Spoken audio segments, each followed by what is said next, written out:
Lovely to be here with you, everybody.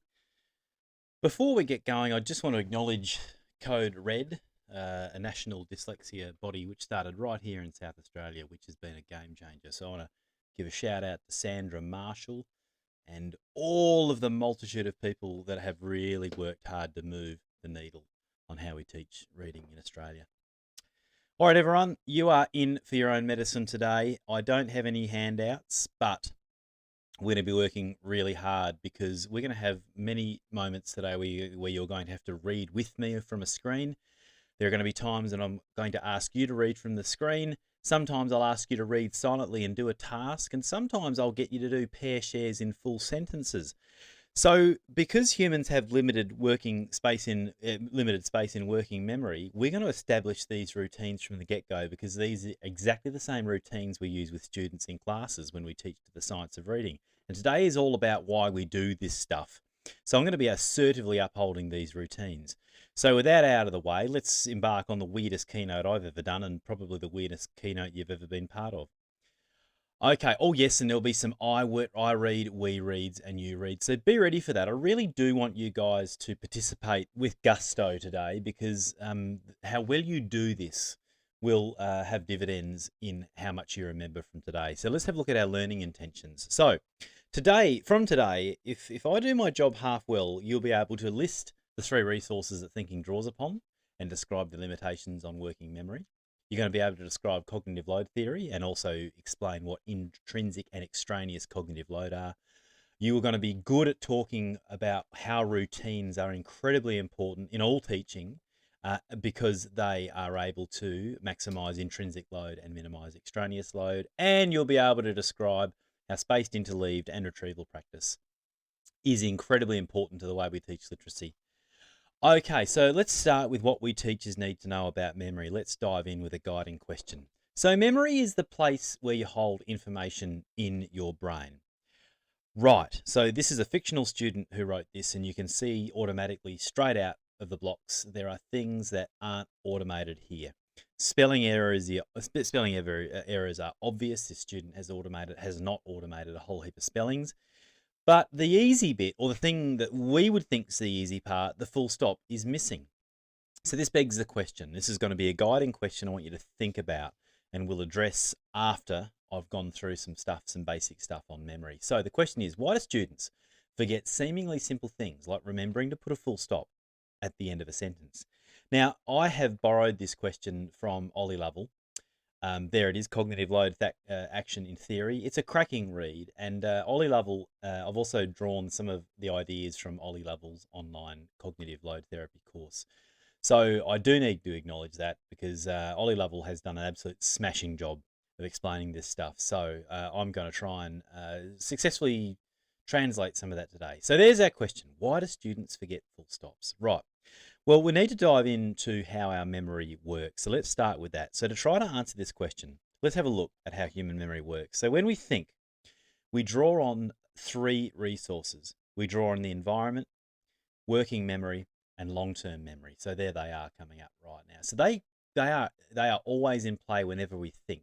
Now let's start with the environment.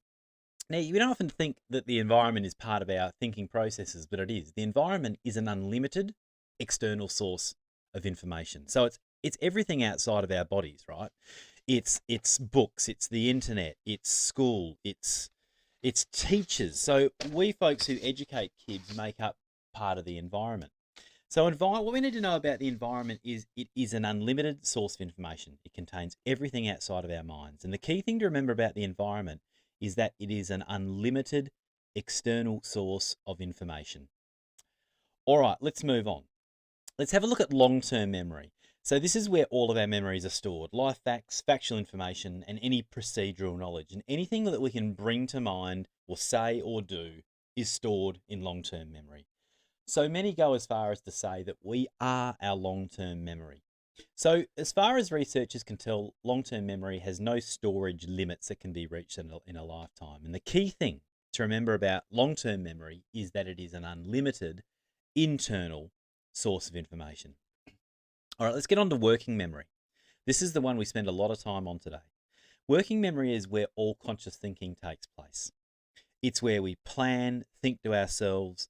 And the key thing to remember about working memory is that it is a limited, very limited internal store.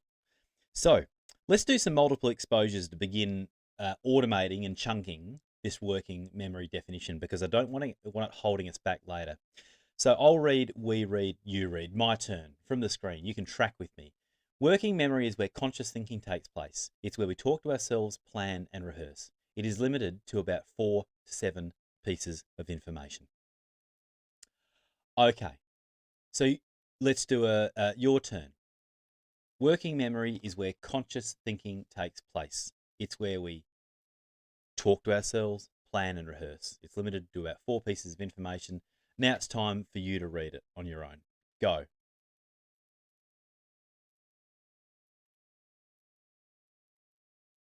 Okay, beautiful job. All right, so we're starting to stall that.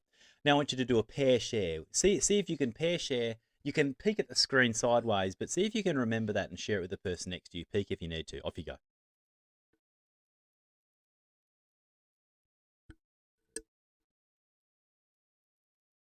Okay, fantastic. Well done. So we've started to normalise some routines. I read, we read, you read, and a pair share. Okay.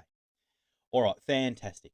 So let's orient. Thinking draws upon 3 resources. We draw on the environment, we draw on long-term memory, and we use working memory.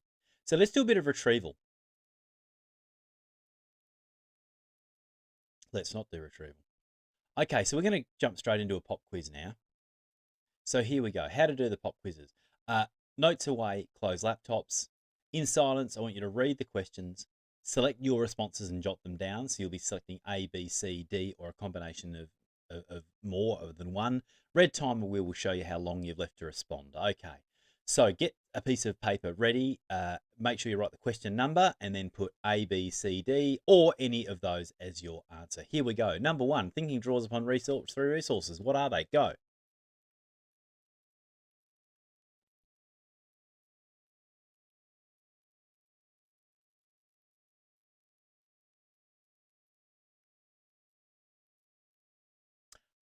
Okay, moving on to the next question. The environment is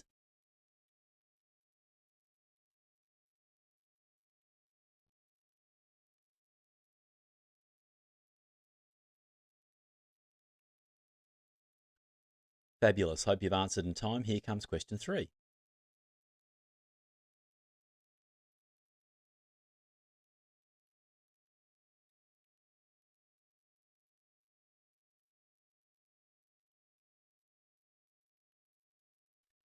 Okie doke. And last question in this set. Off you go.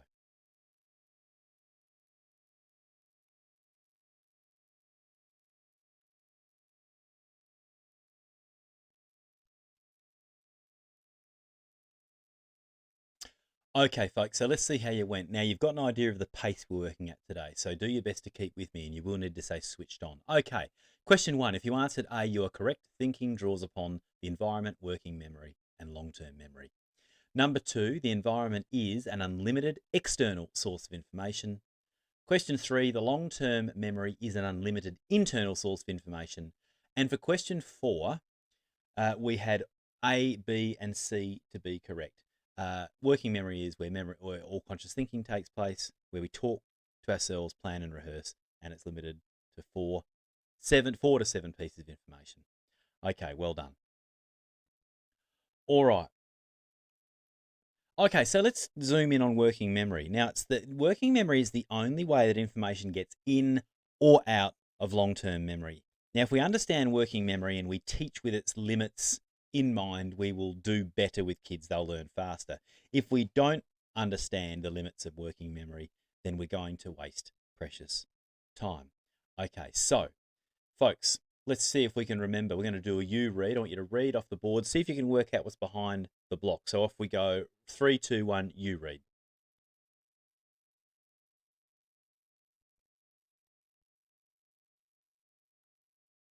Okay, there it is. Working memory, where conscious thinking takes place, where we talk to ourselves, plan and rehearse, limited to 4 to 7 pieces of information. Okay, fantastic. So we're going to see that a bit today. That definition will pop up a few times because we want to use retrieval to lock it in. All right, so working memory is where information that we pay attention to is processed. It's the only limited part of our memory system, and because of its constraints, some people call it the bottleneck of the entire memory system. Okay, so this diagram helps us conceptualize the whole system and is borrowed from Dan Willingham, borrowed also by Ollie Lovell. So we're going to move from our original diagram up in that left corner. We're going to fade that out because I really want you looking at this working memory slot model right here. So if you count, you can see 7 slots in working memory. That's about the maximum you, I, and our students have. Now, at best. So it's limited, they say, roughly to 4 to 7 pieces of information. So working memory is really easily overloaded. And folks in the room over 40, it starts to deteriorate with age. Okay, so what is cognitive overload? It's when working memory becomes completely chockers. And we know we've hit cognitive overload when we lose the thread of tasks, when we forget what we're up to in a task, or we experience a full-on mental blank. So this little meme is kind of really, I'm sure, familiar to a lot of us. What happens when working memory fills up? It's a bit like having too many tabs open on the computer.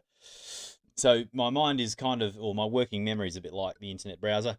I've got 7 tabs open, 3 are frozen, and I have no idea where the music is coming from. So there's a little bit of early humor for you.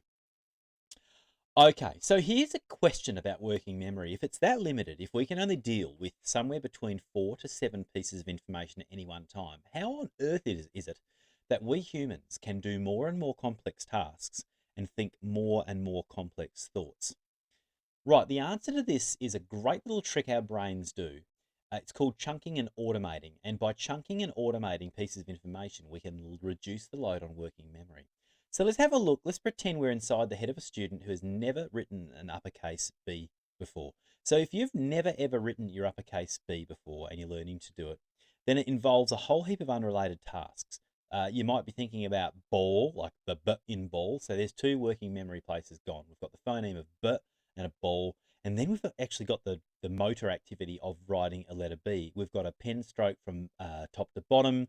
Then we've got to lift the pen again. So we're consciously thinking about putting the pen back in the right place. Then we've got that first weird looking curve. And then we lift our pen and we got that second weird looking curve. So all of these take up a slot in working memory. And if you've ever learned to do something from the get-go, you'll remember those early bits being really, really broken up, weird, and overwhelming. All right, so as a student practices, what your memory does is it starts to chunk together those tasks, and those tasks that originally took up more than one spot in working memory came together. So here the downstroke has fallen in, the 2 curves have fallen into one slot in working memory, and they have become chunked and automated. And if we go on, eventually all the movements for that uppercase letter B will become chunked and automated, and they'll only take up one place in working memory. And then eventually, an uppercase B is second nature, which means it's been chunked and automated in long-term memory.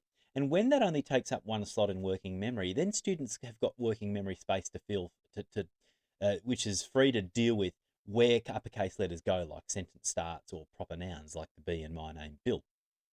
And on we go, and that student will then start to deal with that uppercase letter B and thread it to other automated and chunked letters and be able to do that sort of thing. And then they'll get to a task like back, and you'll realize they've not spelt back wrong, and some teacher will teach them about CK at the ends of 1-syllable words after short vowels, and then there'll be all that work around automating CK endings after short vowels, and on we go, and on we go. And that's how we think more and more complex thoughts. Okay, let's look at a maths example. Now, those of you in the room who have taught kids to do addition and subtraction of fractions know the bit that often holds kids up is when they have to do the equivalent fraction bit. They have to find a lowest common multiple and multiply top and bottom to get these equivalent fractions. Now, let's imagine a student does not know their times tables. They know the job involves counting up through times tables to find a common denominator. So if the student has to laboriously go through 1 3 is 3, 2 3 is 6, each of those, if they're having to use skip counting, will take up a spot in working memory. And this is where things go sideways.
Okay, so where were we? So teachers know that if they have to use all working memory space up to deal with the times tables, then what happens is they lose where they are in the whole sum. So this is where working memory collapses because it's overloaded. But let's imagine that this student does know their division and multiplication facts for their 4, 3, and 2 times tables, which means in long-term memory they have stored the lowest common multiple of 4, 3, and 6 as 12. So then they can really easily, without using too many working slots up, get through this task with 12 being the lowest common multiple. They've got a working memory slot free to know that they have to multiply the numerator and the denominator with the same number, and they don't get lost, and they manage to finish. So information held in long-term memory lessens the load on working memory. Okay, so let's do an expanded definition. I read, we read, you read. Okay, so working memory is where, did you guess, conscious thinking takes place. It's where we talk to ourselves, plan, and rehearse. It's limited to about 4 to 7 pieces of information. Here's our new bit. We reduce the working memory load of a task by chunking and automating. So let's do a we read together with the covered bits back up. Off we go. Working memory is where conscious thinking takes place. It's where we talk to ourselves, plan, and rehearse. It is limited to about 4 to 7 pieces of information. We reduce the load on working memory by chunking and automating. Your turn. Off you go.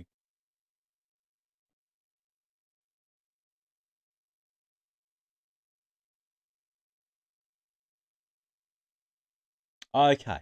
Well done. Thanks for playing. Okay. All right. So, review time. Environment. Unlimited source of information. Okay, good. Long-term memory, as far as we know, unlimited internal store of information. Working memory, heaps limited. It's the bottleneck in the system. Okay. So working memory is called the bottleneck in thinking because of its limitations, only 4 to 7 slots at best, and quickly becomes overloaded when having to process new information that exceeds the available slots. So folks, this is the main thing we are up against when we are teaching kids. So remember, this begs the question, if we've only got 4 to 7 slots to deal with at any one time, how is it that we humans can do more and more complex tasks and think more complex thoughts? So we looked at 2 examples there. We looked at the student learning to do the uppercase B for the first time, and how those tasks that start out filling all slots in working memory with practice, with rehearsal, chunked together, and eventually only take up a few slots, leaving room. Okay, then we looked at the maths example as well, about how if tables facts and division facts are automated, then they chunk together, go into long-term memory, and eventually we can do more and more complex thinking because we've freed up space in working memory through chunking and automating.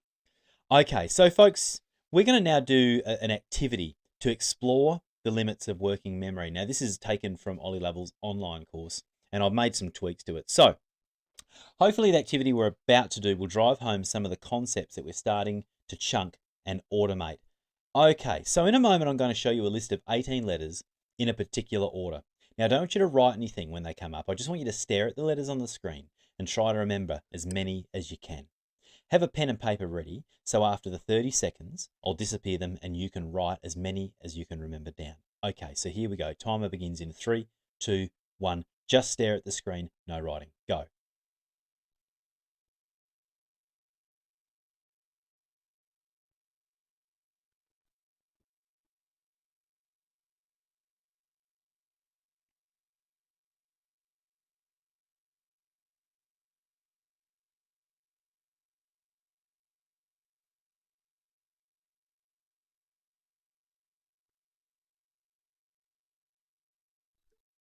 Okay, disappearing those letters, write as many as you can remember. Go.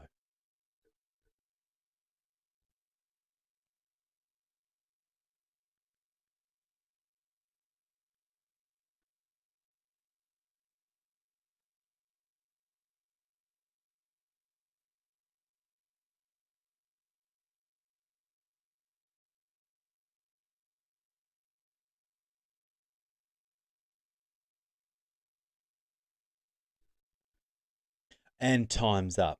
Okay, there are those letters. How did you go? Now, each letter in a correct place is worth 1 point. So give yourself a score. Tally up your score. Off you go.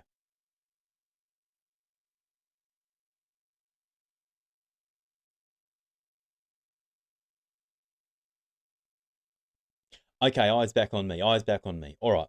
Now, anything over 11 is incredibly good, right? But if you're like me, you didn't get anywhere near that. 5, you can be really proud of it. Okay, so all right, so this is kind of what went on in my brain when I had a go. First one, yep, remembered. Fell over immediately. ZNA sounds like Xena, so I could draw on something from long-term memory from my childhood. Yeah, I know I'm a perv. And then I'm gone. I've filled up all working memory with some other letters, and that's about as well as I did. Now, I did have an advantage though. Chunked and automated in my long-term memory from lots of practice, I actually know the look of my uppercase letters. But can you imagine how difficult this would have been if I was like that student who was learning to do the letter B before, and these letters just looked like to me a random kind of mush together of squiggles. I might have got one letter right. So we did draw down on long-term memory because we had an advantage. We knew the letters. Okay, folks, we're going to move on to a second go at this now.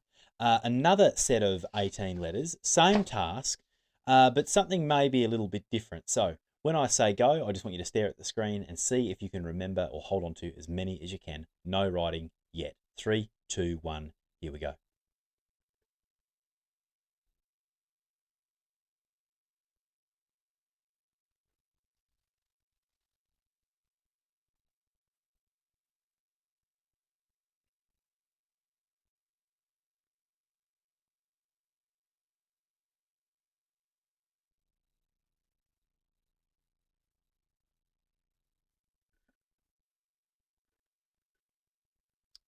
Write as many as you can remember. Off you go.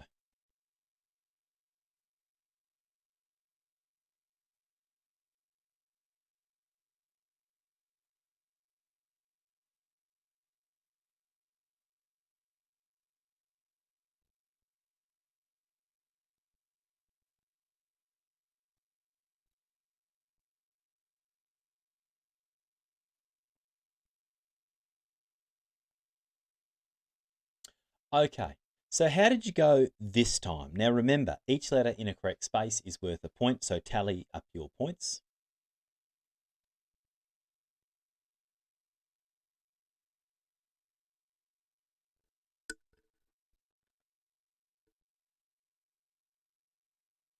Okay, was that easier? Now, if it was, let's see why. Okay, so this time those letter strings were arranged in ways that may be familiar to you. You can see AFL and NRL, AFP, Australian Federal Police, FBI. So a lot of these 3-letter strings were familiar to you, which meant that they had been chunked and automated in long-term memory. And what else may have advantaged you is the fact that these three-letter strings fall into sets. AFL and NRL, both football codes, AFP and FBI, both to do with law enforcement. And if you've had anything to do with a bank looking for money recently, ANZ and LVR can chunk for you as well, LVR being loan to value ratio. So all of this we're left, all of this, these, if they chunk together for us like this, then that may have left working memory space free to think about Xena the warrior princess. Now, no, sorry folks, that sort of thing creates unnecessarily cognitive load by distracting you away from the point I'm trying to make. So I'll stop being a naughty boy and I'll tick Xena off. All right, so there we go. We've chunked. So we've made the point that unfamiliar letter strings aren't as easy on working memory. They burden it more, but chunked letter strings, familiar letter strings, because they are stored in long-term memory, take up less space and we can memorize more. So back to our guiding question. Our guiding question was, why do students forget seemingly simple things like remembering to put a full stop at the end of a sentence? So based on what we just looked at, I want you to talk to the person next to you and develop a theory about the reasons why a student would forget a full stop. Off you go.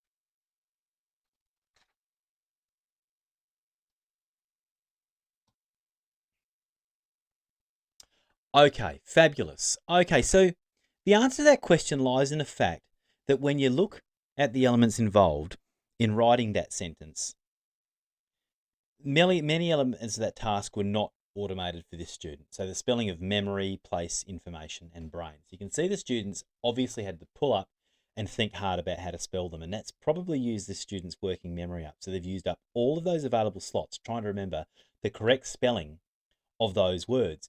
Now, I'm assuming that this student may also be struggling a bit with the phonological processing tasks of writing, but definitely struggling with the orthographic stuff. But I reckon there's problem going on with grapheme phoneme correspondence there. So phonological tasks are also taking up place in working memory. This student may have, an inbuilt difficulty like dyslexia or dysgraphia. Okay, so there's that full stop. All right, so just to put a little dot at the end of a sentence seems so easy, but it's only easy when all of those underlying tasks like spelling are chunked and automated.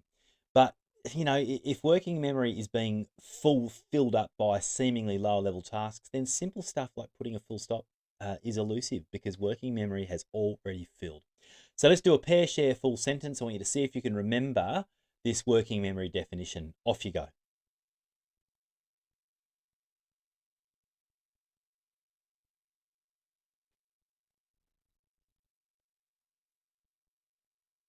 All right, let's go together.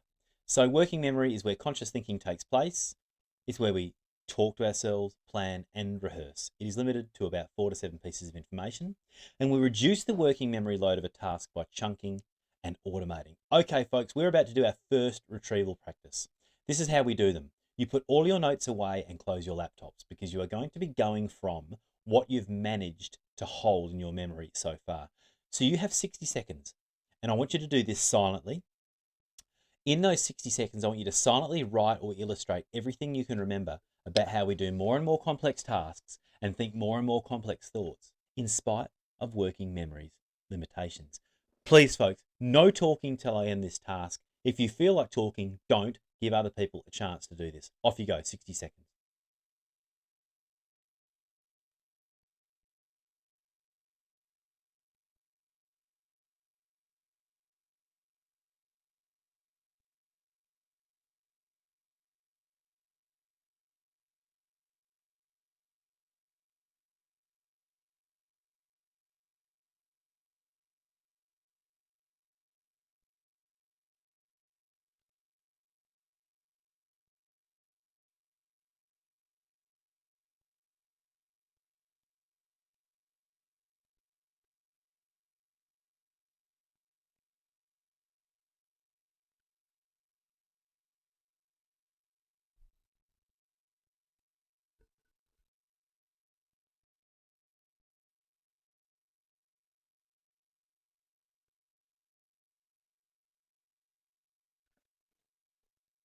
Okay, folks, well done. Thank you for respecting those around you. Now, I want you to quickly have a look at the person next to you and see if you and your partner have written down the same types of things in answer of that question. Off you go.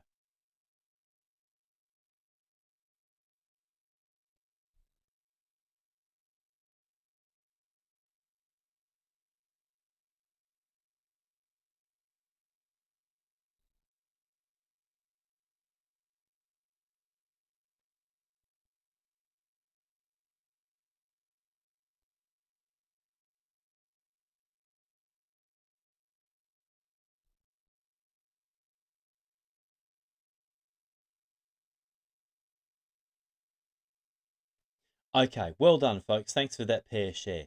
Okay, let's recap. Now that we've looked at how memory works, how working memory, because of its limited capacity, is the bottleneck of our thinking, and we've looked at the limits of working memory, and we've looked at chunking and automating, it's now time to move on to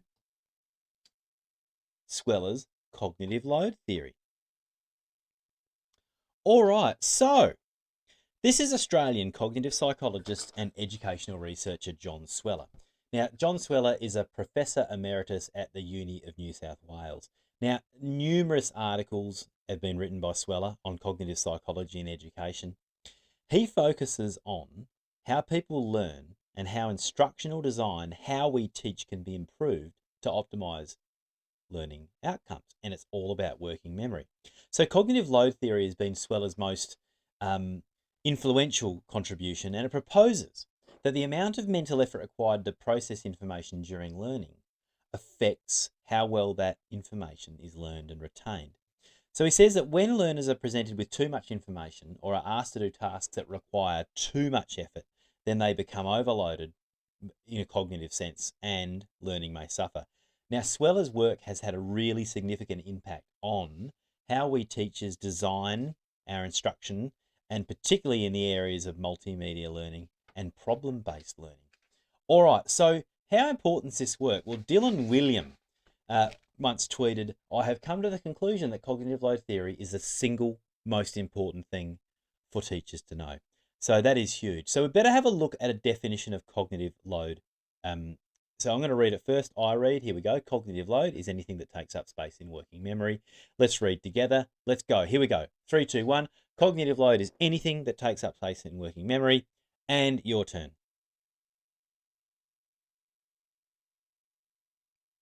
Okay, pair, share, full sentence. Go. All right, fantastic, folks. So I've got a task for you. I'm about to use a technique to remember and summarize some key points from 2 really important excerpts around Sweller's work on cognitive load theory. So here's your task. You're going to get 2 quotes, but we'll do this one at a time. So in a moment, a quote is going to come up from Sweller. I want you to read that quote silently, and in one read of it, try to remember as much as you can. So when I take it off screen, you can dot point the main ideas. So you get one read, I disappear it, then I want you to try and retrieve as much as you can. Here we go.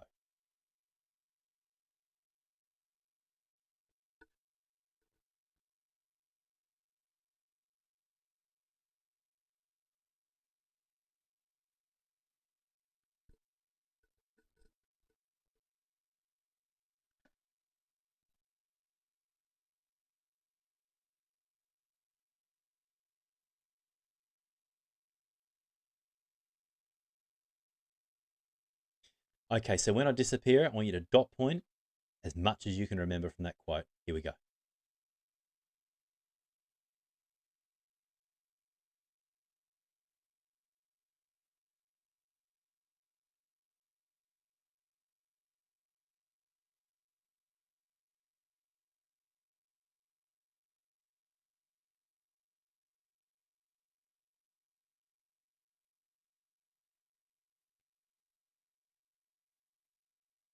All right, fantastic. I'm not going to get you to share those key points, but I want you to hold on to them because we're about to do the same thing, but with another quote from Sweller.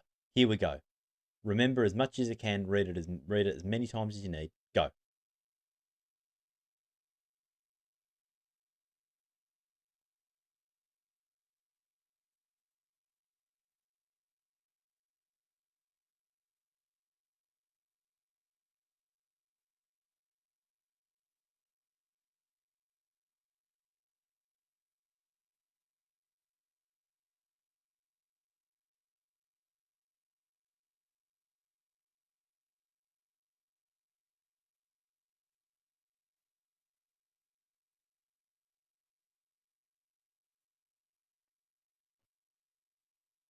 Okay, I'm about to take that off screen, dot point the key ideas from that quote. Go.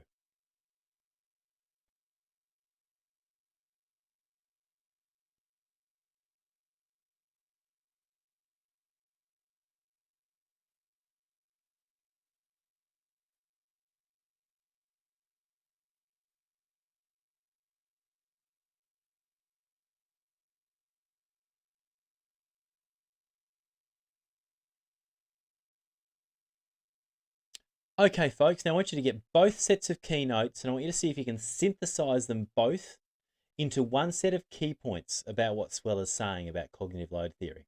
Off you go.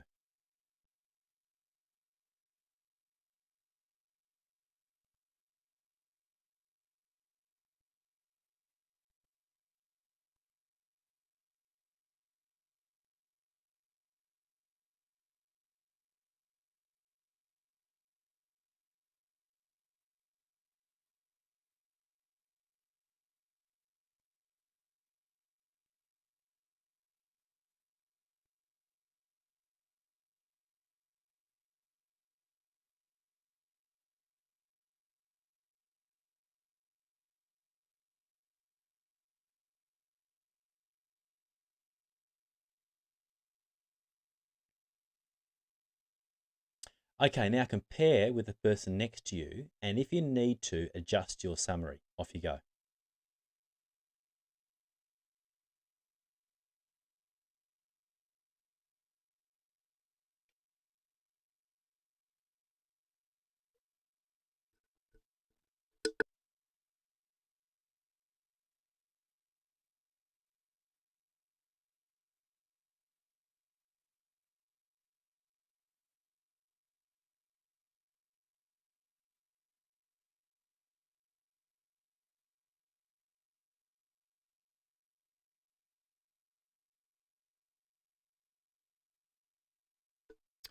Okay, so I'm wondering if you got something like this. So what is Sweller saying in those two quotes? Well, I first dot point I had was human beings have limited working memory. Too much information causes an overload in working memory.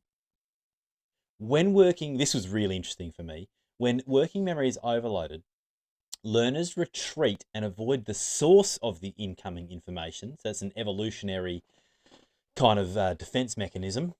Then he went on to say that how we teach is rarely based on these insights. And he said more learning happens when how we teach is based on understanding human memory. Now, I had more than one go at this, so if you want to adjust yours in line with mine, you can. Alrighty, Aphrodite. So, now you have just done something called retrieval practice.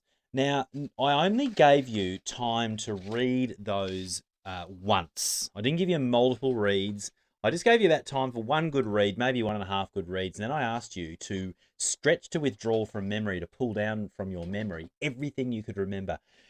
And experiments by cognitive psychologists compared what I just got you to do, one read and then stretch to retrieve without your notes. They compared that to groups where they gave people multiple reads, as many as they wanted, and then got them to, gave them kind of assessments to see how much they remembered. And it turned out that when we read information once and then stretch to retrieve it, work really hard to retrieve it, we do better than multiple reads of the one thing.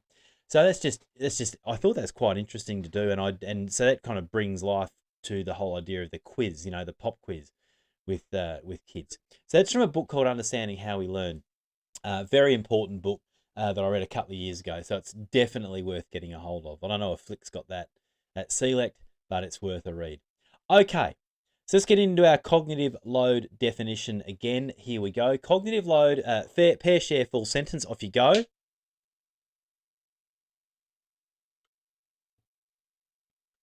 All right, well done, folks. Good, good, good. Okay.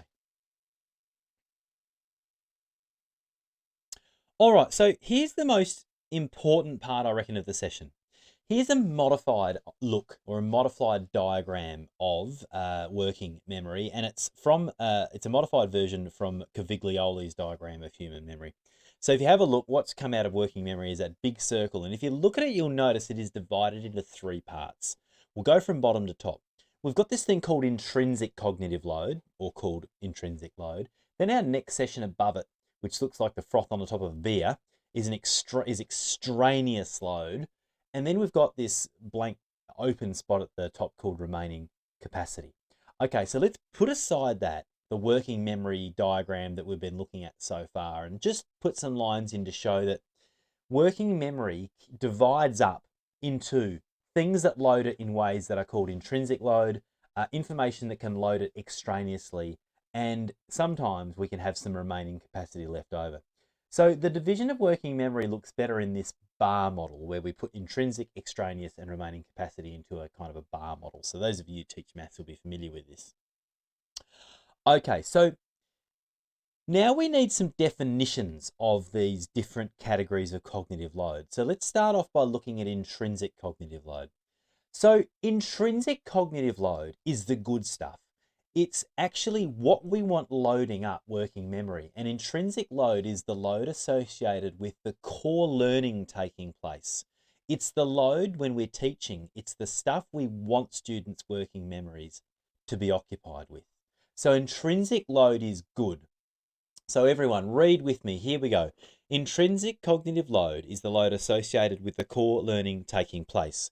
It is the load that we want students' working memories to be occupied with. So it's the good stuff. All right, well, let's have a look now at extraneous cognitive load.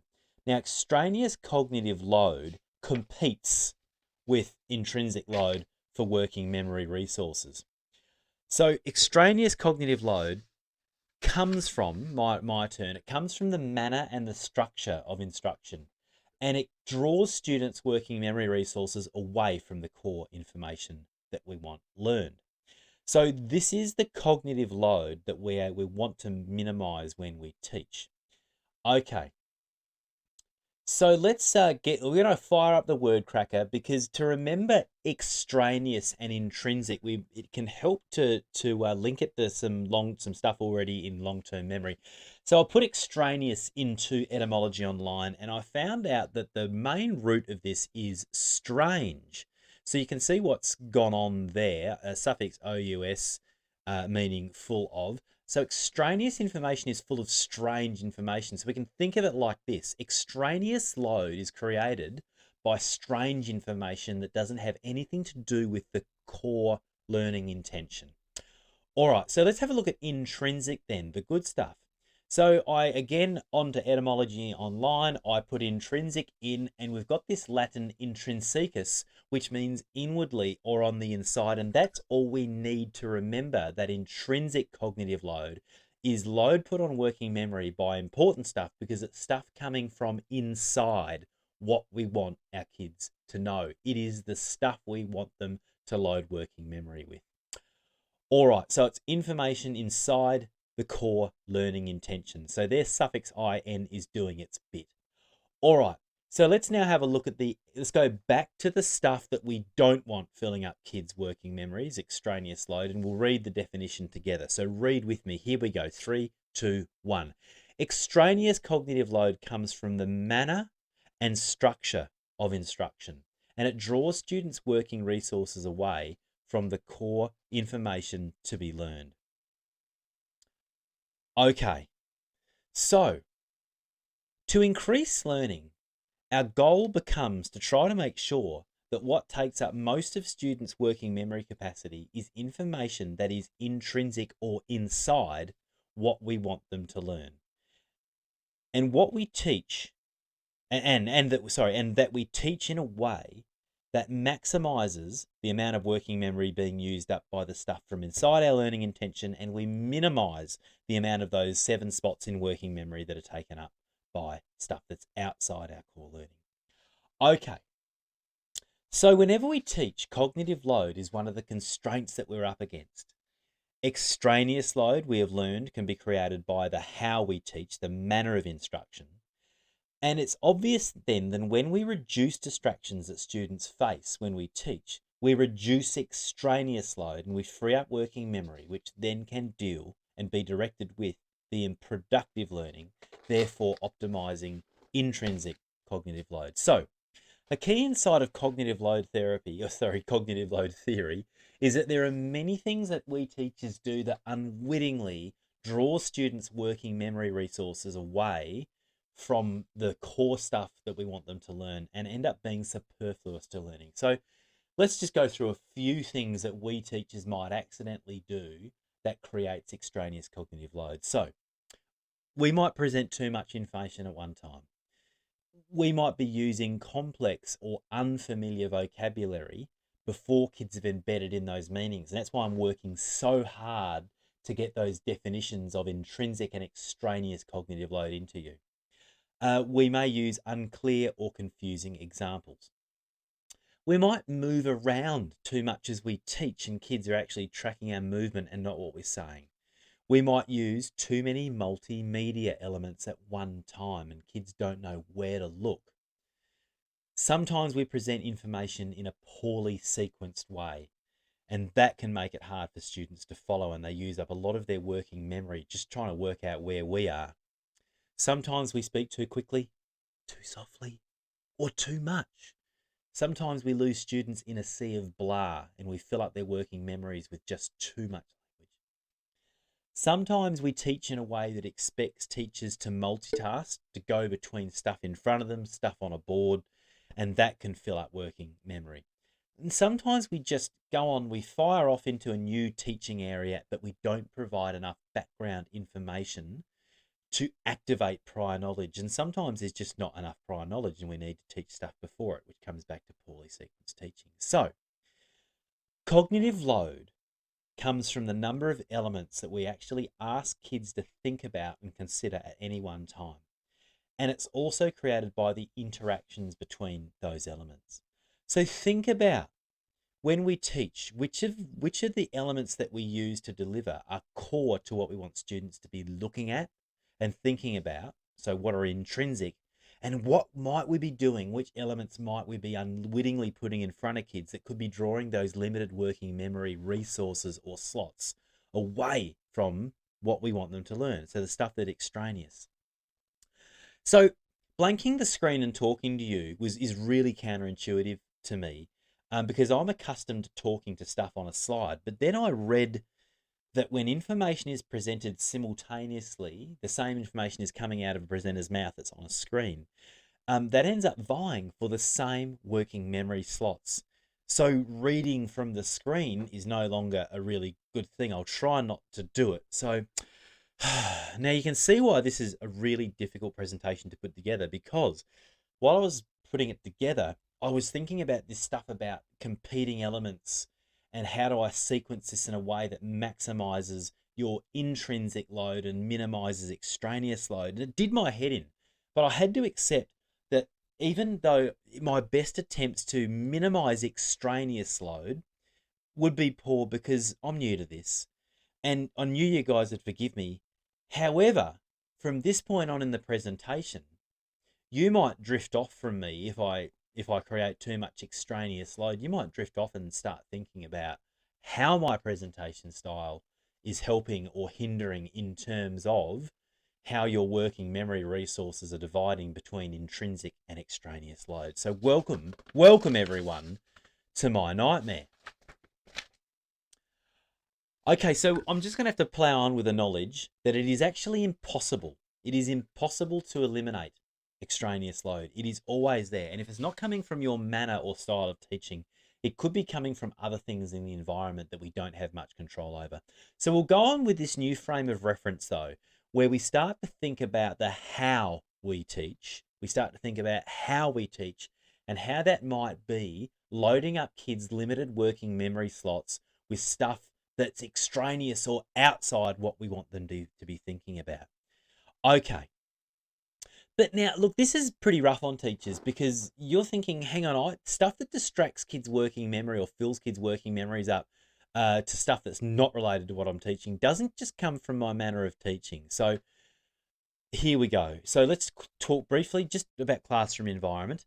I don't even need to go here. Imagine trying to explicitly teach in this environment or this here. Now, look, we'll talk more about this later, but I'll tell you what, I'm sorry, kids. If I'm teaching you in this environment, I'm doing everything to try and control your working memory and make sure that what you're thinking about and what you are looking at is the core stuff inside what I'm teaching. Okay, so I'd also might have on the wall some great quotes like memory is the residue of thought. So memory comes from what you think about. And the old, what do you want them looking at? What do you want them thinking about? So if I had to teach in a glass-walled classroom, I'd be doing my best. I don't know whether I'd use contact or what, but that's how I'd give my students a shot. I just had to go there. All right, we'll get back to that more in a minute. So those questions really should dominate when we think about how we're going to teach. What do we want them looking at? What do we want them thinking about? And that great quote by Daniel Willingham, that memory is the residue of thought. What we remember is usually what we think about. All right, so to simplify this is Anita Archer, one of the world's experts on direct instruction, and she talks about teaching the stuff and cutting the fluff. And you now know when she uses the word stuff, she's talking about intrinsic stuff that we want filling up kids' working memories, maximizing intrinsic load, and the extraneous load is fluff. Okie doke. So let's do some retrieval practice. Again, remember, I want you to do this quietly. Please don't ruin this for the people around you. So we're developing a routine here, folks, about doing this quietly. Please respect those around you. I'm going to give you 60 seconds to silently try to retrieve and write down everything you can remember about intrinsic and extraneous cognitive load. Define them. What are they? Off we go.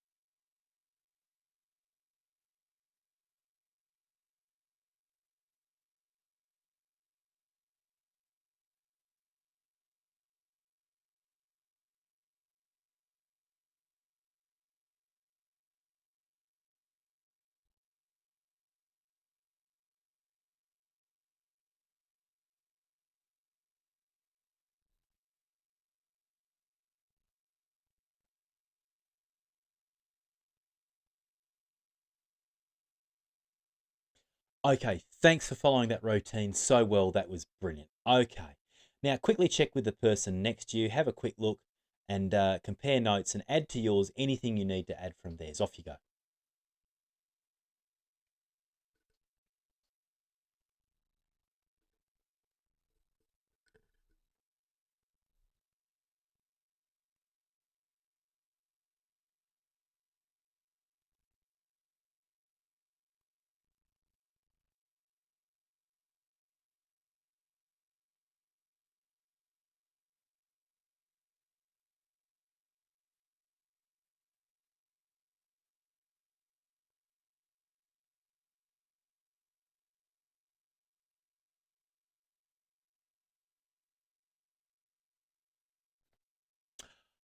Okay, well done, everyone.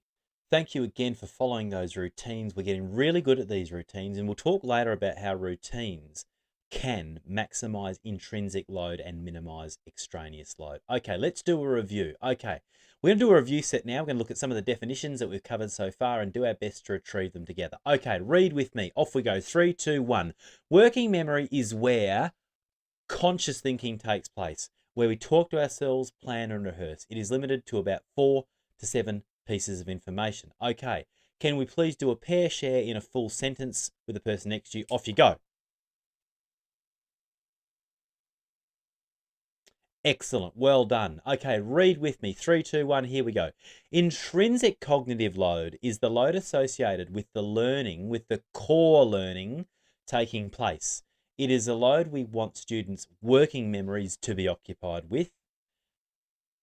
And read this one with me.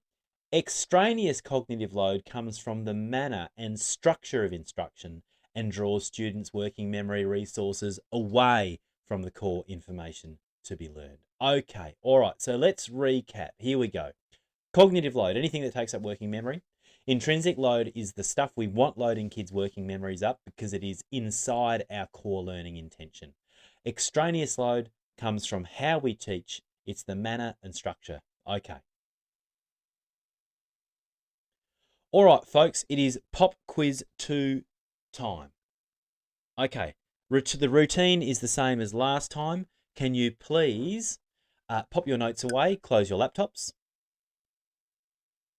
In silence, read the questions, select your responses, and jot down answers A, B, C, D, or more than those. The red timer will show you how long you've got left to respond. Ready, set, let's go. Number 1.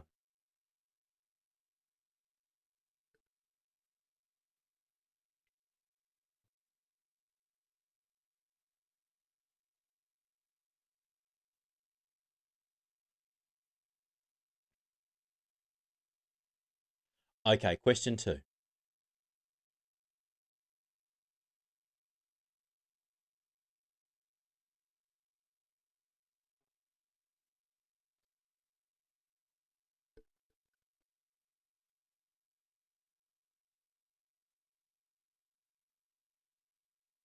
Fantastic. Question 3.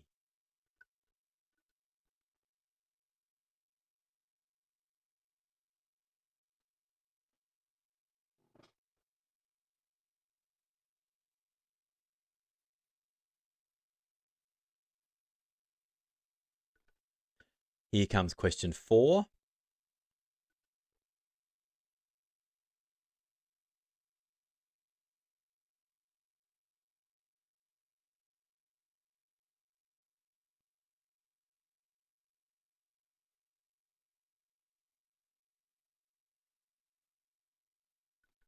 Number 5.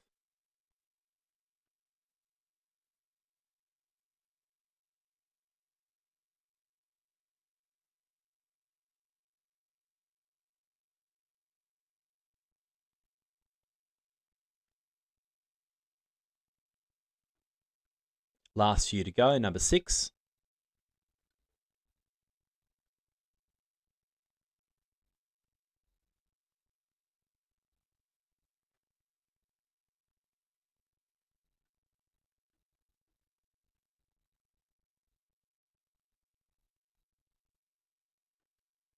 Number 7.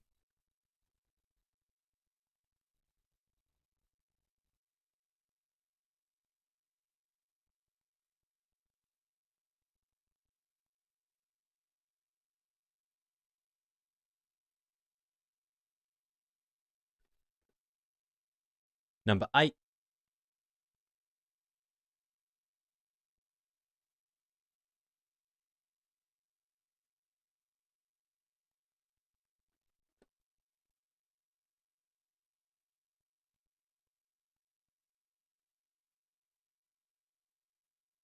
And the last one in this set.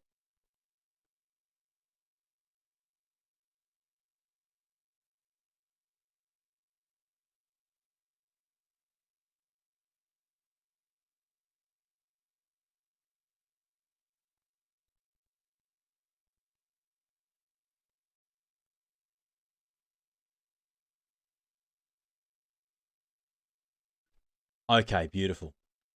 All right, how'd you go?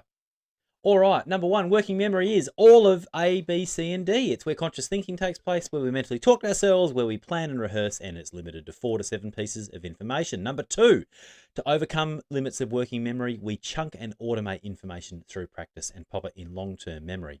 Number 3, chunking and automating information reduces load on working memory and is part of long-term memory storage.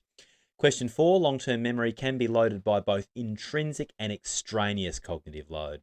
Number 5, in the context of cognitive load theory, intrinsic is information inside or associated with the core learning intention and information that we do want using up students' working memory resources.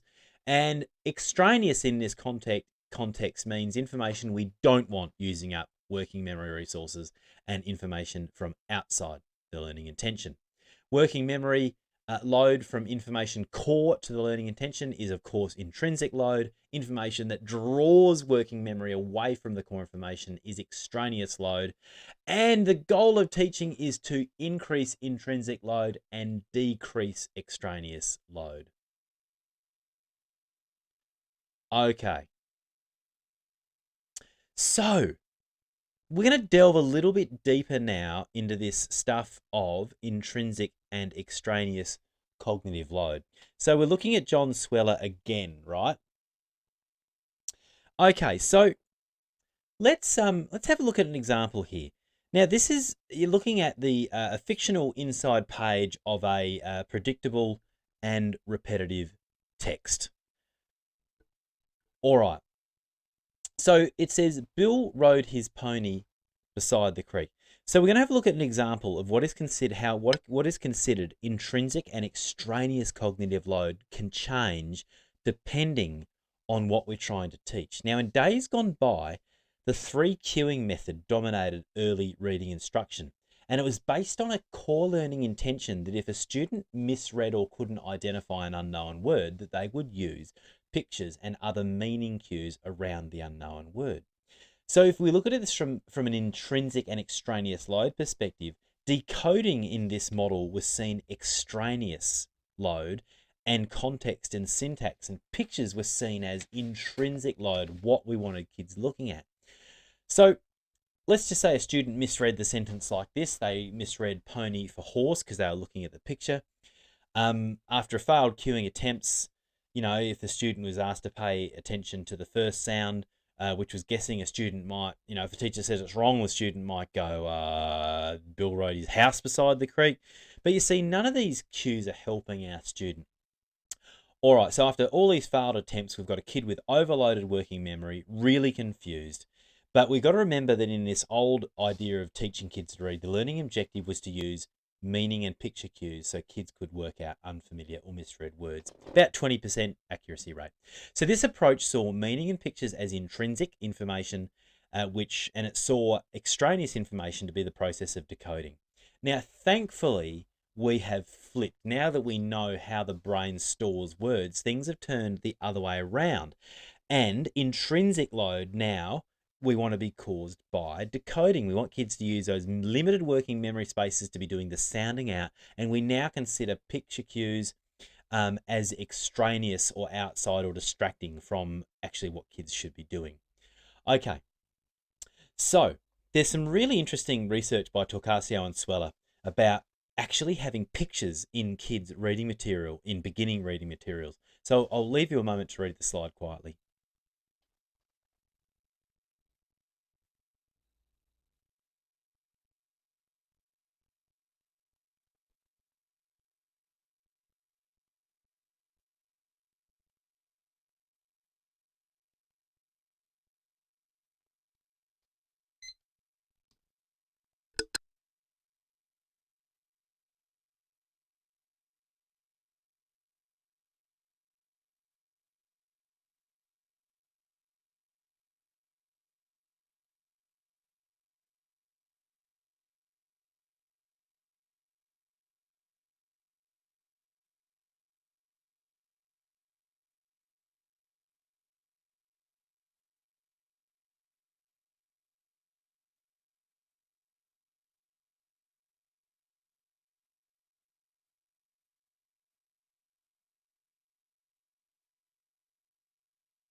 Okay, so you've had a chance to read that. I thought that was really, really interesting.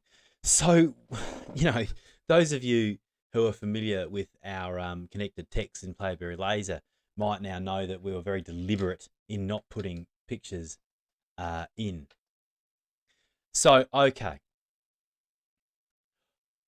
All right. So, now let's have a look at another learning objective here. Let's now pretend that learning objective, instead of reading, is that students can identify ways an illustrator creates a sense of movement in pictures. So what happens here is all of a sudden, the picture does become intrinsic load. We do want kids looking at that picture and paying attention to things like the dust around the horse's feet and the wobble marks around the tail and the knees.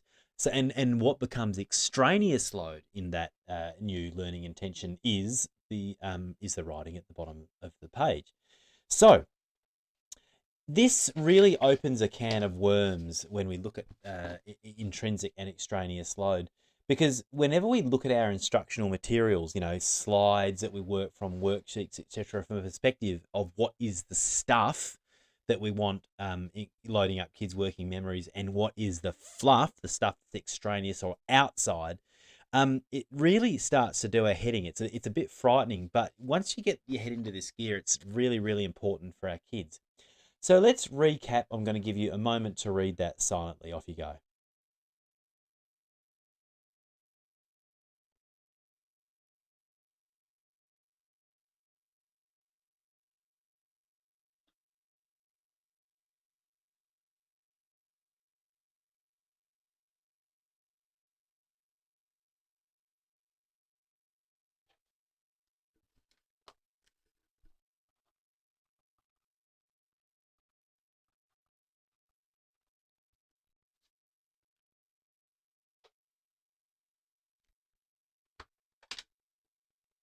Okay, well done. All right.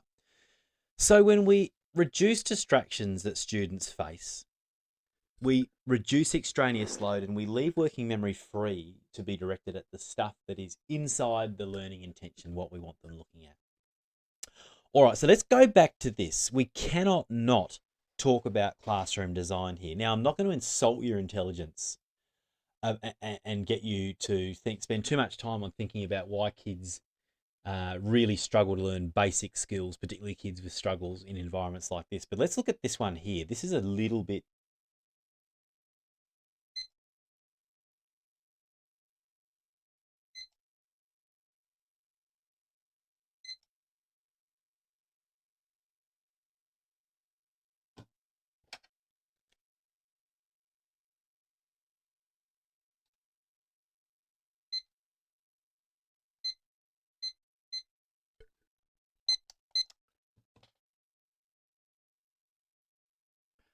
Now, this one here is the type of thing that teachers are having to deal with absolutely everywhere, right? This architecture is just freaking me out. Now, kids are having to focus in environments like this. And look, that's bad enough. But if you put walking, talking, moving human beings outside those windows, particularly, some kids that want to be noticed by their mates inside a classroom, you have created an extraneous load nightmare. Uh, and, designing learning spaces on what might look good to parents is an absolutely horrendous and neglectful model to develop learning areas on. I just can't, I don't care how engaging teachers are, you cannot compete with what's going outside this. Now, if you put an experienced teacher in a poorly routine class in a space like this, they have got no chance. All bets are off. Okay, so that's what I'm doing again. Yeah, but this is a non-discussable when schools spend lots of money on this sort of stuff. But you know what, folks, this needs to be discussed. If you have learning areas like this, you need to talk to your boss about cognitive load theory and see what can be done about it, because it is a shocker. All right, now I've got some really good news for you. Whether you know it or not, those of you that have been inside the learning, the science of reading, science of learning space for a while, and those of you that are quite practiced at this may not know that built into these processes and the programs that come with them, is stuff that helps students with cognitive load. We have highly sequenced and detailed cumulative scopes and sequences which ensure that information is presented in a logical, well-sequenced way, um, presented in a careful progression, and each new building can draw on previously learned stuff. So we can kids can draw down on stuff already put into long-term memory. Tight scripted lesson plans that in the beginning feel pretty restrictive to our creativity and automaticity of teachers.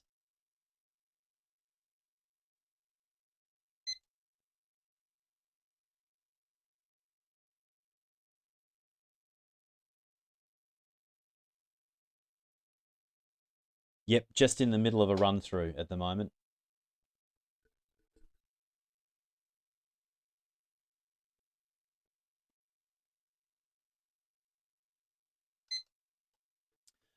We feel a bit, yeah, these tight scripted lesson plans can feel a bit kind of restricting, but what they actually do is once we master how they work, we actually have quite a bit of room for autonomy inside them. But they get us teaching in a way that maximizes intrinsic load and minimizes extraneous load in kids. The card decks, the drill, or the card decks on screen, like in Play Very Laser, um, they activate prior learning, and build in multiple repeated exposures of grapheme phoneme correspondences and spelling rules and morphological concepts that can only be chunked and automated if kids get repeated exposure. And then we've got spaced interleaved and retrieval practice to make sure that over time previously taught material is reviewed, and it's reviewed using engagement norms where kids are doing the type of things that we're doing today.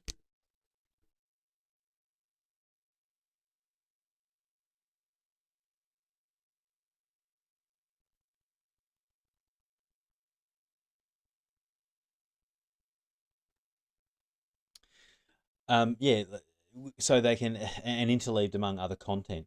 Now, five, this mode of explicit direct teaching. Now, whatever model you've embraced, you now know that the norms built into it are around this stuff of high repetition, high rates of student response, and embraces predictable routines that don't load kids' working memories up by kids always having to guess what's coming next. So the behavior management advantages of this are also massive. Number six, learning spaces that are uncluttered, right? Uncluttered classrooms. We're starting to become conscious about what's on our walls and stuff, and wary about how that might be creating extraneous cognitive load. Now, suitable furniture, walls, all of this stuff that can minimize extraneous load on working memory from outside noise and movement. Yes, leaders, back to your architects now. You're designing spaces to maximize learning and absolutely nothing else. Okay. All right. So it's built into schools that are doing a good job of this. Schools that are just starting out, you're starting to get your head around how this works, left. How this works for you. But all right. So let's have a look at number six, and then we're going to have a look at number four. But we're going to get into this stuff around routines. Okay. So routines. Now, there's this great quote by Anita Archer: predictability predicts ability. It is an absolute little ripper. So we're going to spend some time talking about routines and what they do for cognitive load. So I've had the pleasure to see routines make the most incredible differences to kids right across the socioeconomic spectrum. I've sat in awe and watched these settled, productive, happier kids and teachers who actually feel as if they're teaching again because they get to work. They develop routines with their kids. Early career teachers tell me that their phonology blocks, in out of what we do, are their favourite part of the day, because you've got to remember that routines actually lower teachers' working memory load as well, because kids do better in them. We don't have to watch as much at once. We can just focus on teaching. And behaviour management. Now, I'm a behaviour management person. I've been working on schools and behaviour management forever. So routines are the cornerstone of my work. They're really close to my heart. And I know that teachers that insist on them and adhere to them become really good managers of kids in classrooms. So routines are back when they were once upon a time in education really on the nose. And if you talked about routine and repetition and intrinsic and extraneous load, you wouldn't have got a job. All right, so I'm going to leave you to read this slide quietly.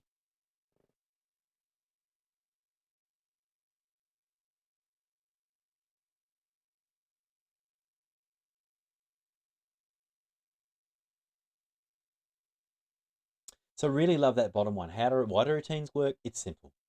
They allow students to focus on what they're learning and not how to go about learning it.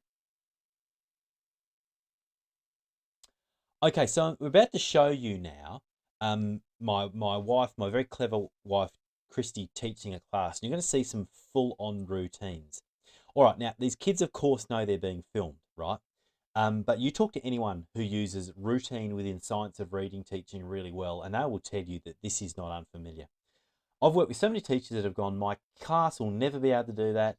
And they are, if they stick to routine and they get their teaching type, they are always, without fail, proven wrong. All right, so while you're watching it, I want you to think about the time that goes into habituating these types of routines. Also, I want you to think about where are kids looking and what are they thinking about. So I want you to be thinking about these kids' working memories and how this style of highly routine teaching reduces extraneous load and increases intrinsic load. Off we go. Last word, quality. Quality. First syllable, qual. Q-O-U, qual.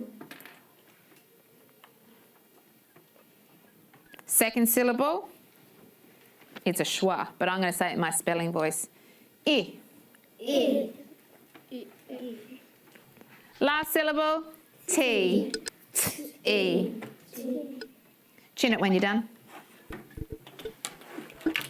Well done, Joel. Beautiful handwriting. Well done. I can see, or have a look at yours. Just double check before you actually put it down. Double check. Is Wally? Wally's, there's something important about Wally. What's important about Wally? What is important about Wally, Olivia? Wally is a proper noun, so it needs a capital letter. Right, show me again, show me again. Beautiful. Okay, park it, wipe it, ready. 5, 4, 3. Beautiful, first row. 2 and 1. We are all ready. Today we are learning something new. We are learning how we are going to spell the sound ick. It can be spelled in two ways, I-C and I-C-K. Let's find out how. We know, track with me, track with me, my turn. We know we use CK at the end of a one-syllable word after a short vowel. Read with me. Sick, pick, stick, chick, thick. All of these words are a one-syllable word, are they? Let's double check. Sick, pick, stick, chick, thick. Are they all one syllable? Yes. Yes, they are. Do they all have a short vowel? I. Yes. CK, short vowel, one syllable word. How many syllables in these words then? Classic. How many syllables? 2. Plastic. How many syllables? 2. Comic. 2. Frantic. 2. Yes, all of these words have 2 syllables. Oh, what about these? You can read them with me if you can. Fantastic. 3. Elastic. 3. Bombastic. 3. Romantic. 3. Aha. How do we spell the ick on the end of these words? How do we spell the ick, Ellie? I-C. I-C. How many syllables was it? 3, and it's spelled I-C. What about these ones? How many syllables were these? 2. And how did we spell the ick in these, Darcy? Not here. Oh, his name made it in. James. I-C. I-C in 2. Uh-oh, what about these? How many syllables was it? 1. Alessandra, how did we spell the ick in those? Where are you, Alessandra? Oh, no. Olivia. I-C. I-C-K. So we've got a new rule. Oh, missed this one. Can you read it with me? Enthusiastic has 5 syllables. And how's the ick spelt? I-C. Well done. Here's our rule. My turn. We use I-C at the end of a 2 or more syllable word to spell the sound ick. Our turn, go. We use IC at the end of a 2 or more syllable word to spell the sound ick. Your turn. We use IC at the end of a 2 or more syllable word to spell the sound ick. Ick. Joel, can you tell me what we've learnt today? We use IC at the end of a 2 or more syllable word to spell the sound ick. We certainly do. So let's read some of those words. Go. Click, slick, thick, chick. All of those words so far have been how many syllables? 1. And how did we spell ick? ICK. Another one. Quick, basic. Uh-oh. Spelling's changed. Why? Oh, you all know. Why is the spelling changed, Stephen? Why is the spelling of ick changed? Because it's got 2 syllables. It does have 2 syllables. What's the word? Basic, comic, classic, drastic, fantastic. Woohoo! We're going to spell them. Pen in your hand, phone in fingers ready to go. First word I want you to spell is click. Click, Ick. Click.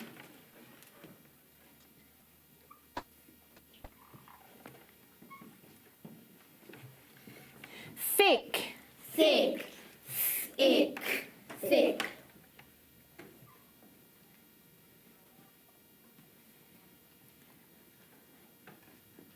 Slick. Slick, ick, slick.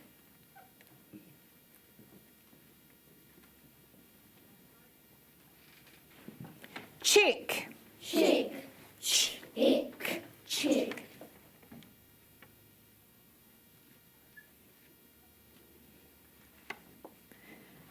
Quick. Quick, Quick. Quick. Sorry, Zoe.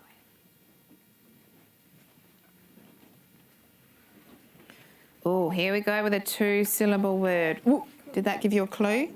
What's going to change? Basic. Basic. First syllable? Base. Oh, bay. Sorry, my bad. First syllable? Bay. B-A. Second syllable? Sick. Ick. Sick. Comic. Comic, First syllable? Com. com. Second syllable? Ick. Ick, ick. Classic. Classic, First syllable? Class.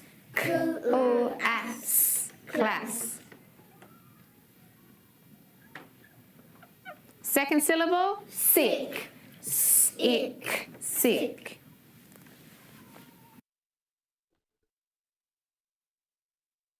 Okay.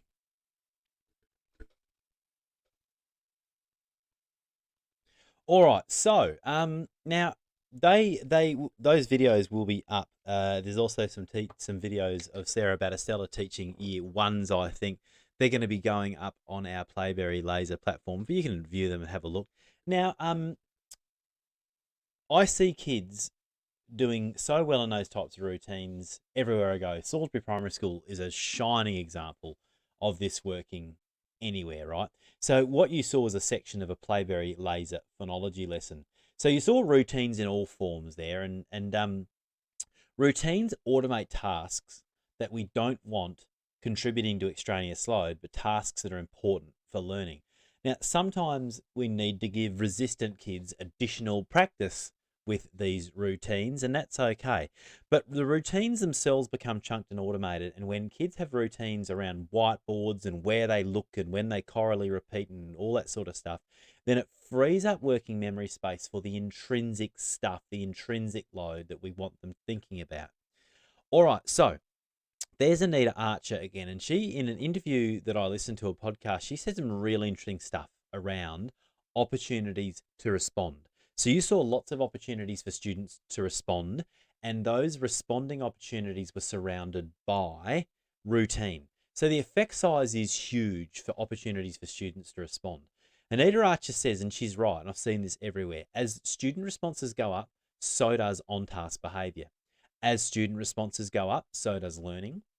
As the responses go up, distractions and inappropriate behaviour go down. And in high schools, when we lift rate of response, we stop the mobile phones coming out so often, but thank goodness that's about to be taken care of for us and about time.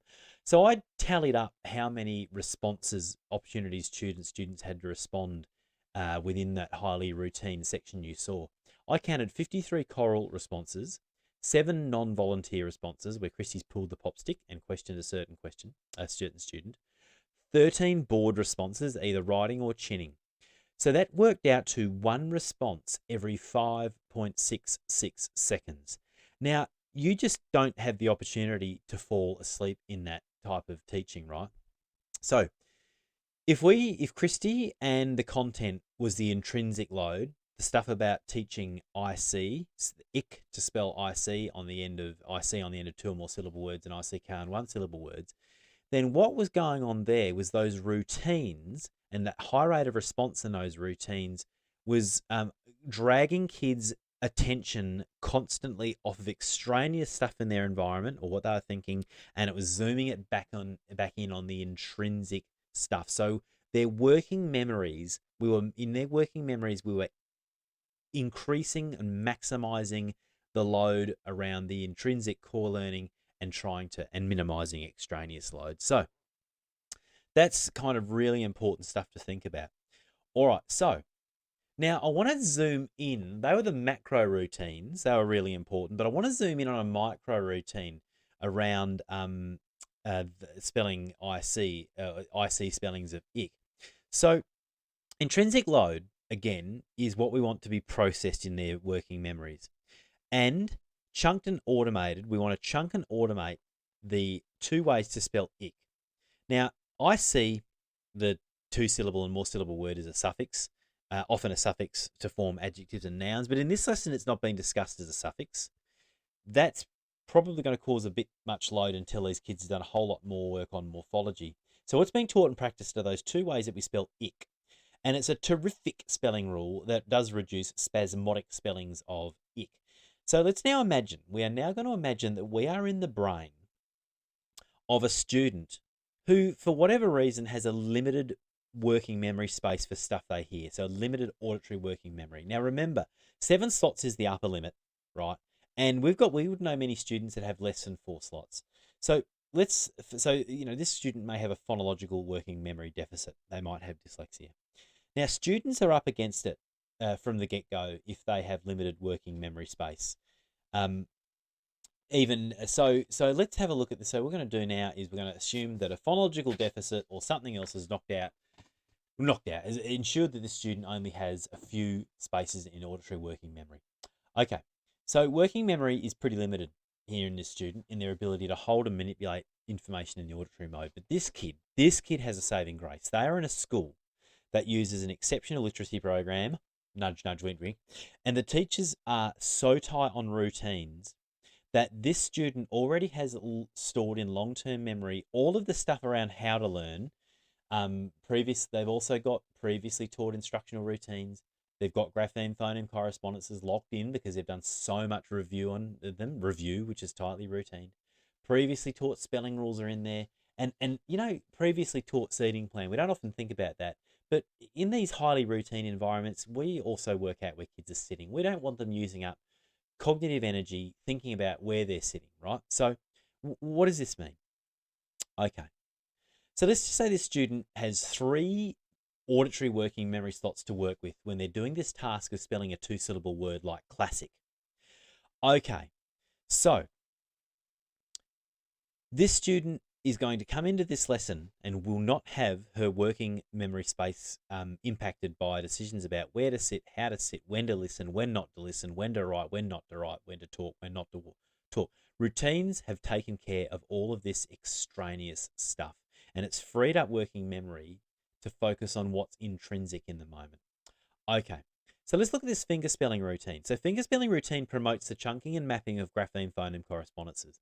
And it's got enormous benefits for all kids all kids, especially those though, who deal with limited working memory in the auditory mode. So this is crude, but what I'm about to explain does give some insight into the processing of working memory for kids that have limited working memory space like this. Okay, now, this kid is trying to spell classic, and they're trying to do the phoneme segmentation and also apply a spelling rule. In fact, there are 2 spelling rules here. And if you've only got 3 working memory spaces, this isn't enough. We're going to have to help this kid chunk and automate through a routine like this. Okay, so off we go. So into working memory comes k, l, a, s. Now, even the routine that gets that in there is important because this is a choral routine. This student is hearing, as well as they do the finger phoneme segmentation, they're hearing all their classmates do that segmentation too. So k, l, a, s is taken care of. But as they put it on their fingers, what they actually do is partially reduce load on working memory by using their fingers as placeholders for those 4 phonemes. So this partially frees up space. So when that space is freed up, this student may be able to bring down from long-term memory that rule about, we use a C before a consonant. Now this rule has been well taught to this student, but it can sometimes need to be mechanically and brought into working memory. Okay, so when the student can do this, can automatically know that C goes before a consonant, then they can use remaining working memory space for the spelling of ul and as. So k, ul, as is taken care of. We move on to that second syllable, the sick bit. Now, the phoneme, again, the phoneme segmentation of sick goes on the fingers, which can partially offload into the environment, something that would otherwise have to be done entirely inside working memory. And the student then has working memory space available to think about that rule they've just learned, that we use IC to spell ick at the end of 2 or more syllable words. And then they've got room left for the ick bit. Now, also, they're using working memory space for the motor tasks of writing in that beautiful cursive style that they're taught. Now, this is going to have lots and lots more repetitions in future as well. But this was just a really cool micro routine. And if you use phoneme fingers like this is actually what it's doing. Okie doke. So this is part of an overall phonology lesson. This comes from our program at Phase 3, Term 2, Week 8. So before we got to this activity, this student had done a reading card drill. They had done words to spell in revision using those processes. They had done their new teaching point. And there's classic right there. So there was a lot of review done, a lot of review wrapped tightly into routine.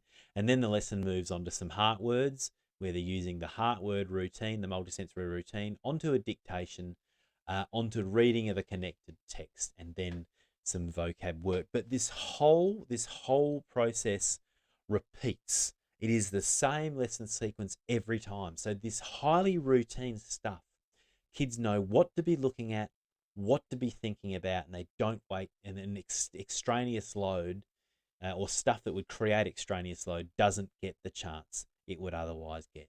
Okay.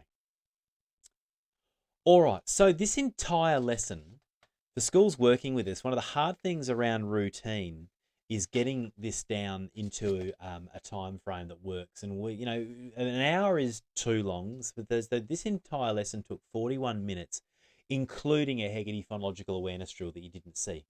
So routines bring pace. Pace brings student accountability. Student accountability brings engagement.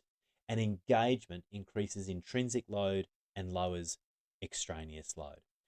Okay, and when we talk to students about this is actually some of the stuff students said when a school came back to our second part of the Salisbury Primary School study tour after a few months on this and worked really hard at embedding routines.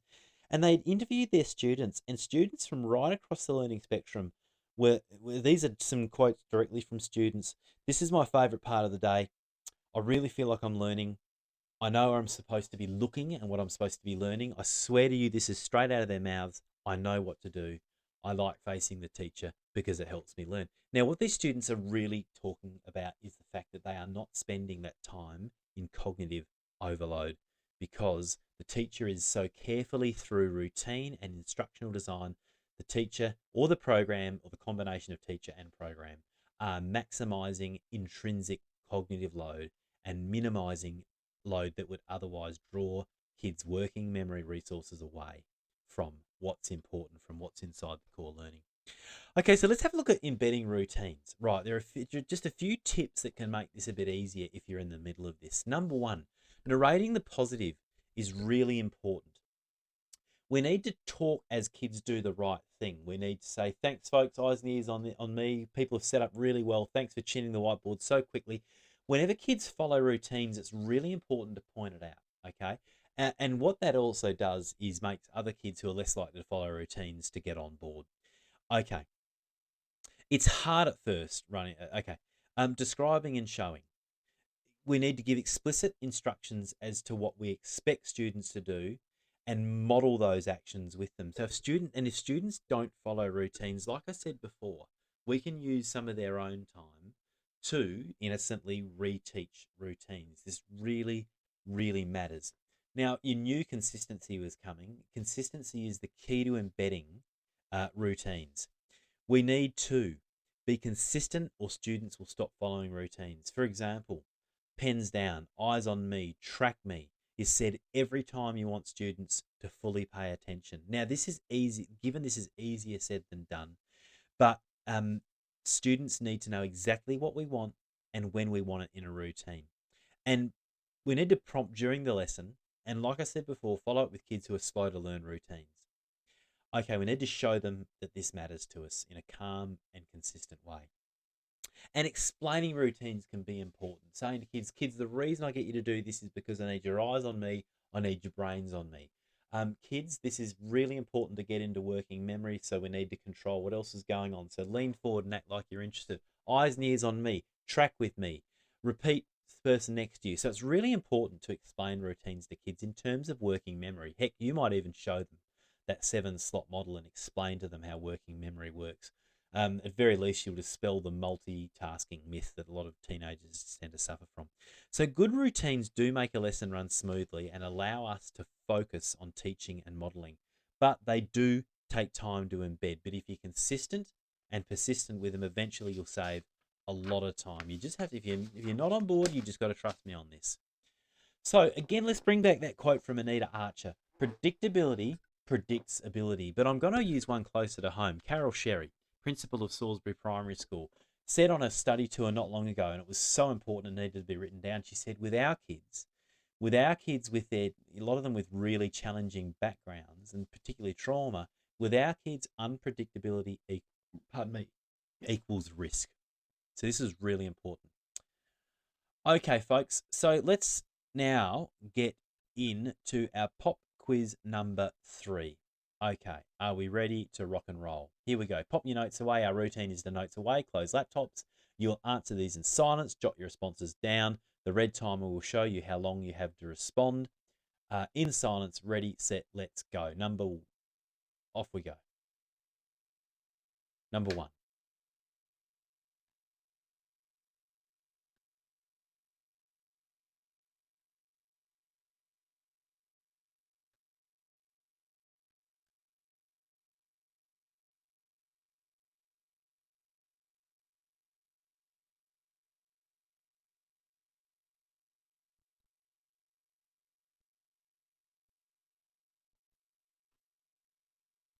Number 2.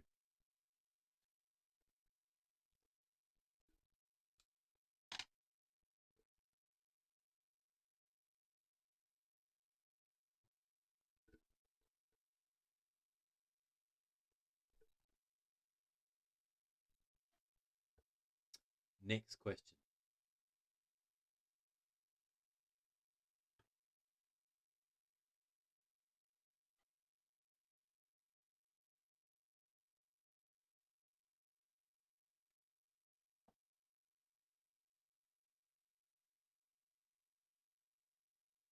Next question.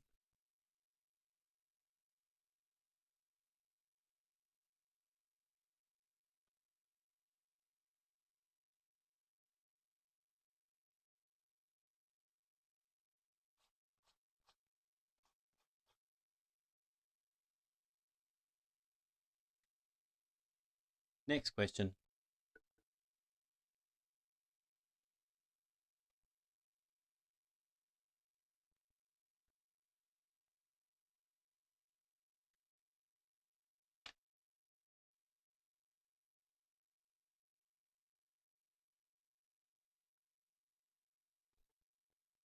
Next question.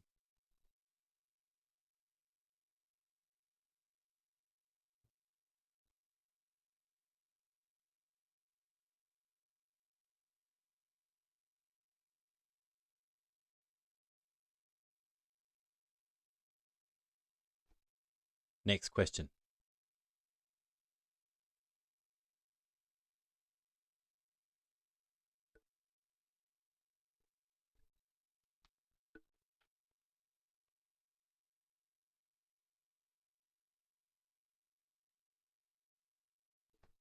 And last question.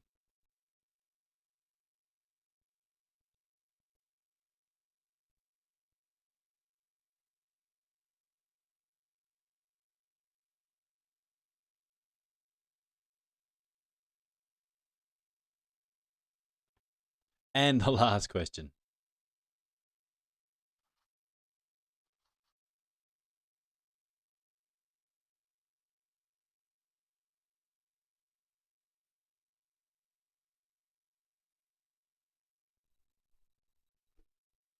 Okay, how'd you go? So, number one, the core learning of attention is reading. If the core learning intention is actually reading here, then extraneous load is created by could be created by the illustration, and intrinsic load is created by actually decoding the reading process. So here, what might be extraneous? Well, it could be obviously the pictures of Bart and Homer.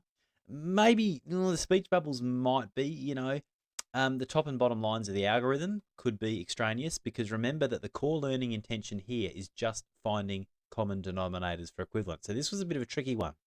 Number three, information that draws working memory resources away are extraneous cognitive load. Number four, B, C, and D, which is just our definition of working memory split up among 3 bits. And number five, intrinsic, again, inside or associated with core learning intention, and it's what we want using up working resources. Number six, extraneous load, information from outside the learning intention, information we don't want using up working memory resources. And the goal of teaching reading is to increase extraneous load and decrease extraneous load. And number seven, A, B, and C, how did you go? And number eight, routines free up students' working memory and reduce free up working memory and cognitive load. Routines free up students' working memory and reduce cognitive load, so that instead of dedicating all their time, all their focus to day-to-day tasks, they can focus on the core learning. All right, review set. Off we go. Read with me. Working memory is where conscious thinking takes place. It's where we talk to ourselves, plan and rehearse. It is limited to about 4 to 7 pieces of information. Okay, cognitive load is anything that takes up space in working memory. Good. Read with me. Intrinsic cognitive load is the load associated with the core learning taking place. It is a load we want students' working memories to be occupied with. And extraneous cognitive load comes from the manner and structure of instruction and draws students' working memory resources away from the core information to be learned. All right, so let's now move on, folks.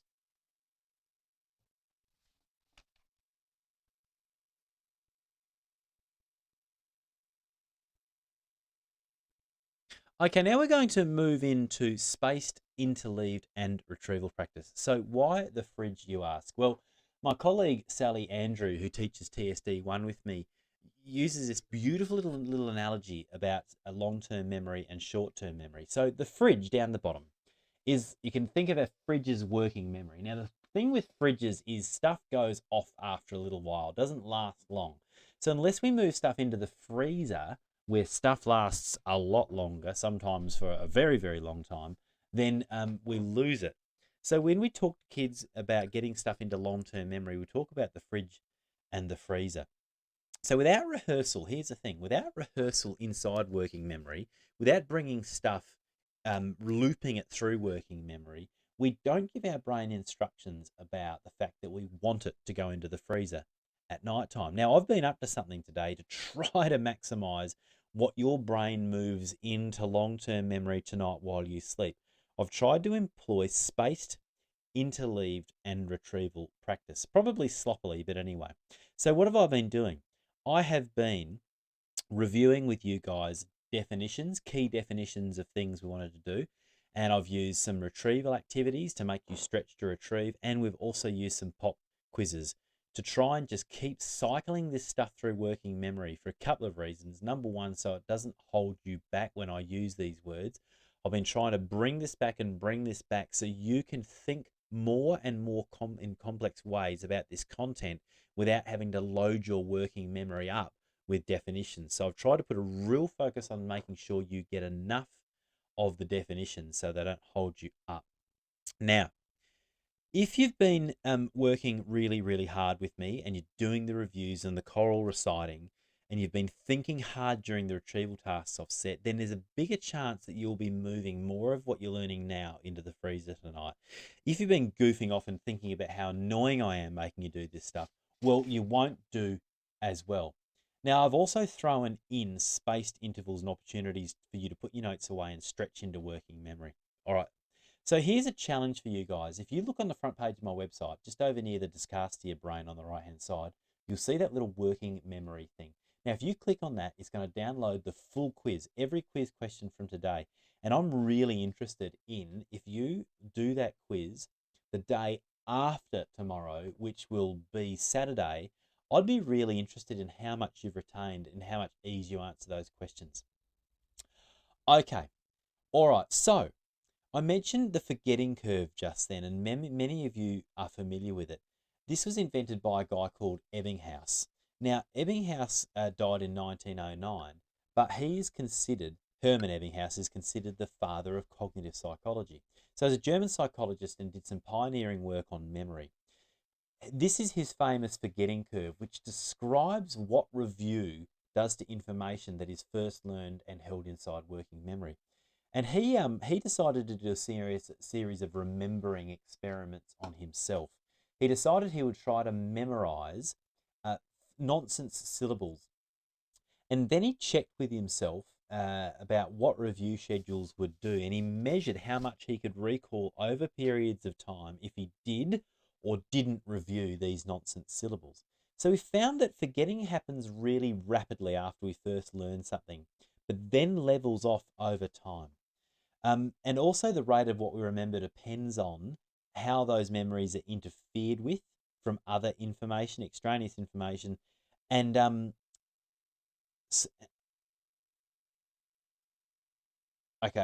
a series of well-documented experiments from within the field of cognitive psychology sense that are based on Ebbinghaus's forgetting curve have shown us that there are ways to optimize review of previously learned material by spacing it over time and even interleaving review of that in other topics. So here's your task. I'm going to get you to read the next quote, read it silently, and then I'm going to get you to try and again, we're going to do our one read and review task. So read the next quote, try and remember as much as you can, and then dot point the main ideas. Okay, here you go.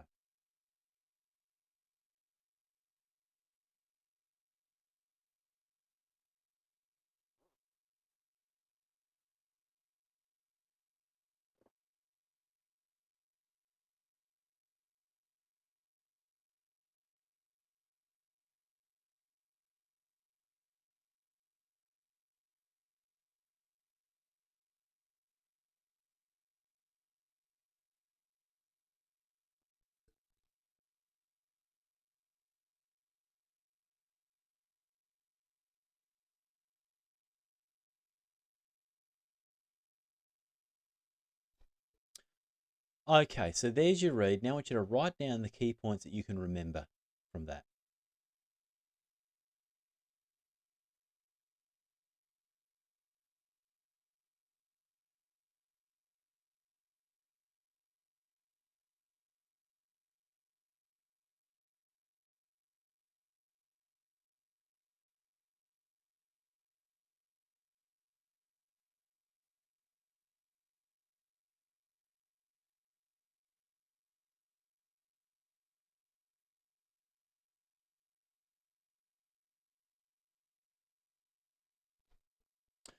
Okay, so now I want you to compare your notes to the next person. Take any notes that you think you need to have on yours and share with them any that they think they need on theirs.